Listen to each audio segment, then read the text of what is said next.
nakita na ng Metacore CE na ganun yung ginagawa dito ng Flare Esports. Lang Na na naman yung pagsurpresa nila, napilitan yung Ogi Shadow Kill para lang makabay ng konting oras para try sanang mabuhay. Oo, naging buhay siya pero yung mga tropa niya yung binabagpak na ngayon ng Metacore CE.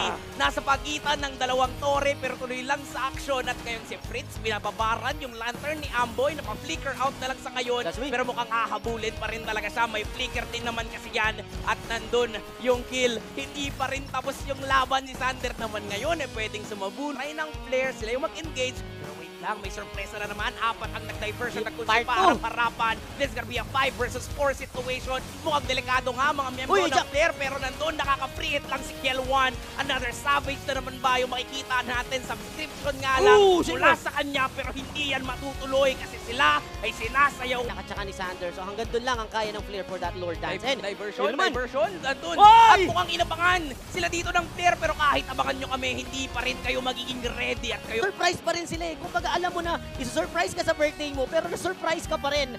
Zanzu is the victim on that and the members right now of Metacore trying to end this game 4v5 with the Lord marching into the bottom. Zaman force with Fritz. Ginamit na, papasok na.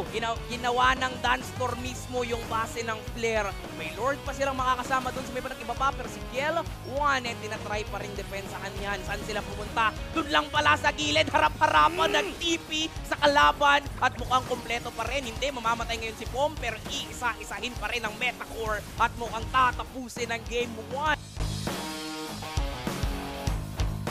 Dito pinaaga talaga ng side ng Metacore si Sander. Grabe yung tapang nyo. Humaharap lang talaga sa apat na miyembro at alam niya wala talagang papatay dito sa mga to. Nandun pa ay Sanguine Toss tuloy lang sa pagbato. Tinry yung flicker implosion pero walang mas-set-upan. Kaya naman ngayon, mukhang nandun lang din naman yung Eternal Guard pero Ogi Shadow Kill lang dun sa may bandang likuran. Enough na rin yung damage output. Netong kinakailangan lang nilang mag-antay sa mga minions na parating. Kinakailangan lang nila munang umasa dun sa mga yon.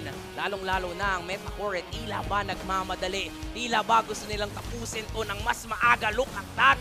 Sanguine close at pinaulanan ng mga paniki. Pero dun pala sa may batang ibaba, may 1v1 na naman nagaganap. Sanzui will be going down to tower na si Fritz pero wala pang minions. Parating pa lang at mukhang ipapakita ng Metacore CE ang usog ng mga bay. Ang lakas ng mga Cebuano pero apat ang mahuhuli sa implosion ng kaso nga lang. Enough pa rin yung damage output ng Metacore para talaga pumatay. At kanina and the clearing potential of the Moskov as well really helps the members of Metacore. Fritz umangarap dito. Tingnan mo naman gano'n siya katapang. Grabe yung damage. Nag-conceal pa nga harap-harapan kahit kita namang sinasaktan yung kalaban. Pwede nang tapusin pero inaantay yung Lord. Ginamitan na ng pathway para sa pagkapanalo. Tinatry depensahan ni Uyoni pero hindi mapipigilan ang pride ng Cebuano Met.